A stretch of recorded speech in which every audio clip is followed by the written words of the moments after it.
Hey everyone, welcome back to FedBiz Exchange. I'm Michelle Brown, your coach and your mentor. And today it's time for Mentoring and Coaching Jessica with MichelleB. In this video, Jessica and I discuss what it feels like for her to get back her first contracting officer response from a bid she submitted a couple of weeks ago. There are some lessons, so listen up. Let's get started.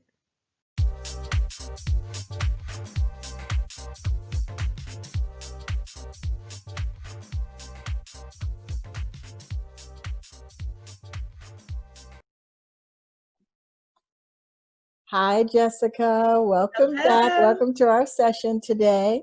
And I see that you've had some exciting things happen. Tell us about Yes. what happened with your first bid. Okay, so I received my debrief back today.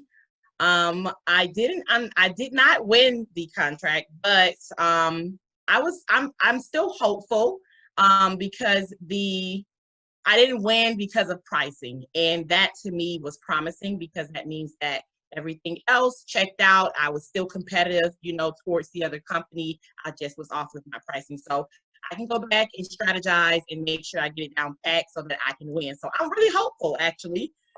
So when we bid on the future, solicitations, I feel really confident about them. Yeah, you'll just be more focused on your pricing, and Yes, I will work with you on that. But you did get a debrief letter. yes. So did you talk to her? I know you sent me the debrief letter, but did you talk to her? No, I Okay. did not. Okay. All right. Next time, but that's good. That's fine that she Okay, sent you the letter because you at least know. okay, Now, I personally don't have to verbally speak with a contracting officer. I really don't care if they just send me a letter. But for you, the okay. next time, because the next few solicitations you're doing, they're a little bit bigger Yes, and we really want these, right? So, yes. I mean, even if you just get one of these, you will be at a really great Yes, takeoff spot. But what yes. I want to talk about is let's go ahead and look at the debrief letter. Okay, so I'm Okay, going to share my screen. I do have it up. Oh, yep, here it is right here. Let me just,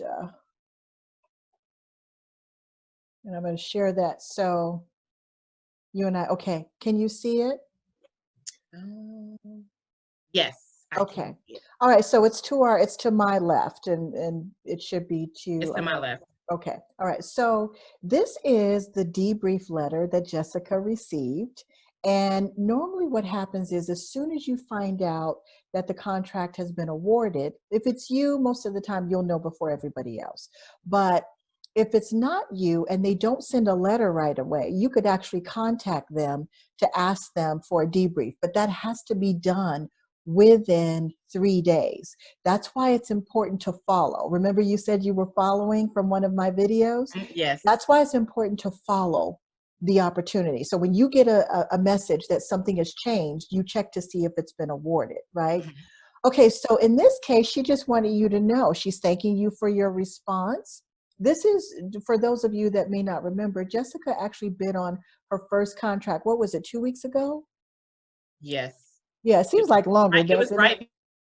right before Thanksgiving. Okay, so she bid on, it sure was, it sure was. Mhm. Okay, so she bid on a contract for a Buddhist guy and Yes, then also a coordinator. They yes. needed, I know this may seem weird to you guys, but the government, they buy and need everything, every kind of person, every kind of product or service.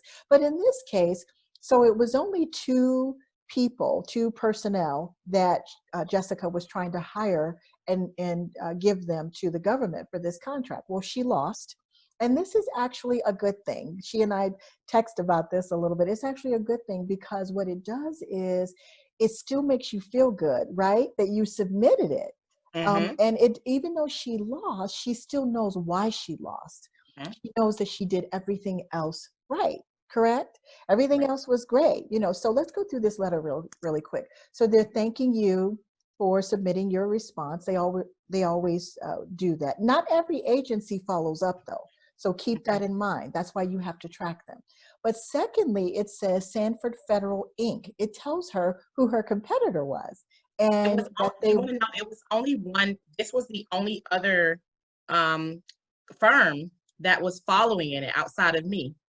Wow. See, this is something else that I teach. Doesn't that make you feel good that you only have one or two Yes.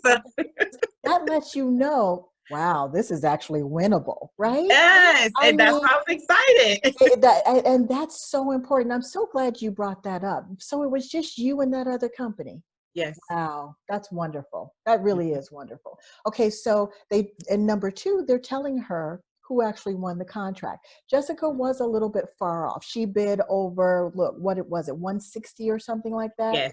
Now, I will admit, when I looked at this opportunity with her, it was not very clear. It really wasn't. What the problem was the hours. We couldn't Hmm. figure out how they wanted us to calculate the hours. And by the way, I didn't say this to you yet, but I want you to know this could be a bad calculation in pricing. Mm. And this is why I want you to have talked to her.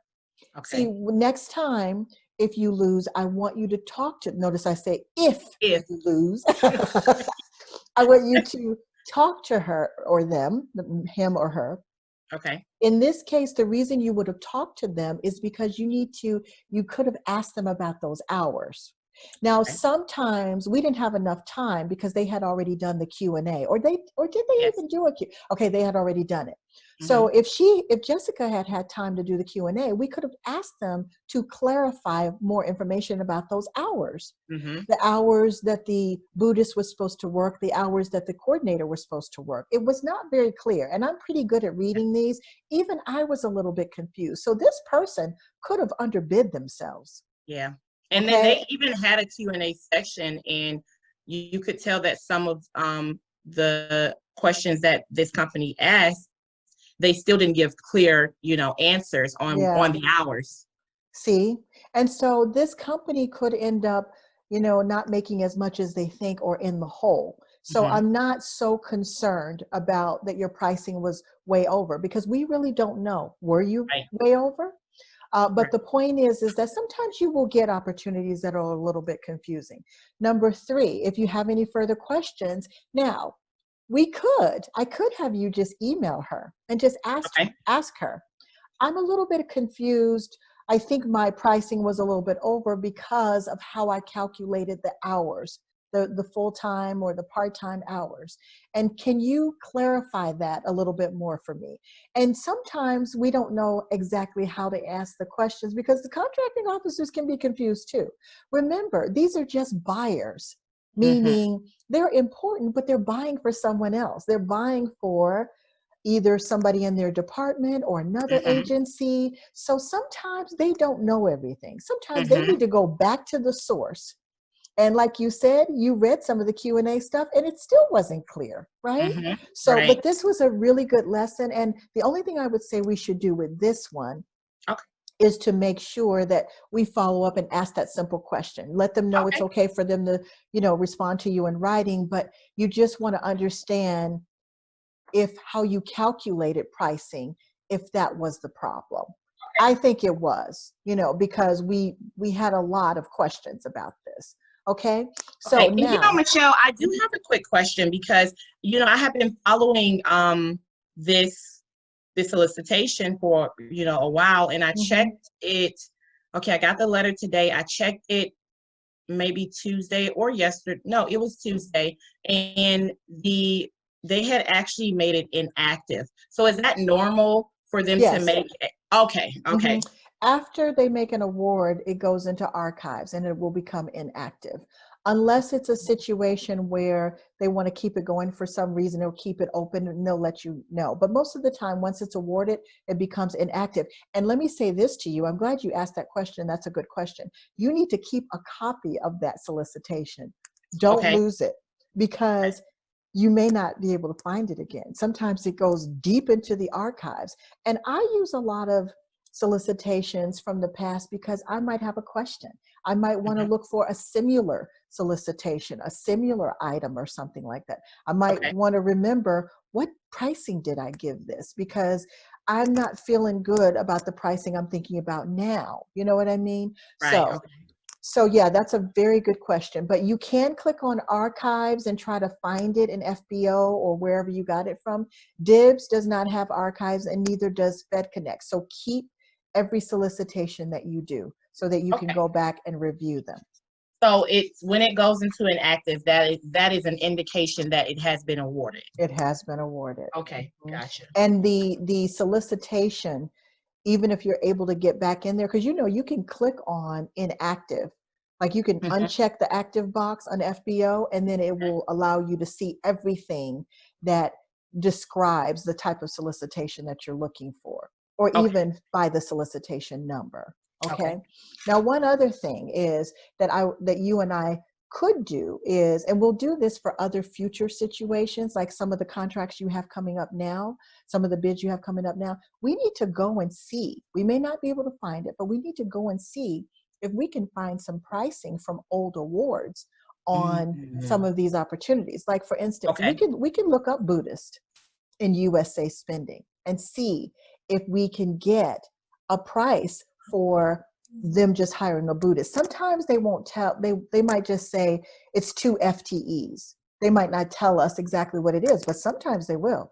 It is in the awards description in USA spending. So when Okay. you run a spending report, and I will go over that with you. I have some videos on it, but my videos on USA spending are very, very detailed. We need to do it Mhm. piece by piece. Okay. Okay. So if we're looking for a certain type of role, all we can do is go out there and see, because this is not the first time they've hired a Buddhist.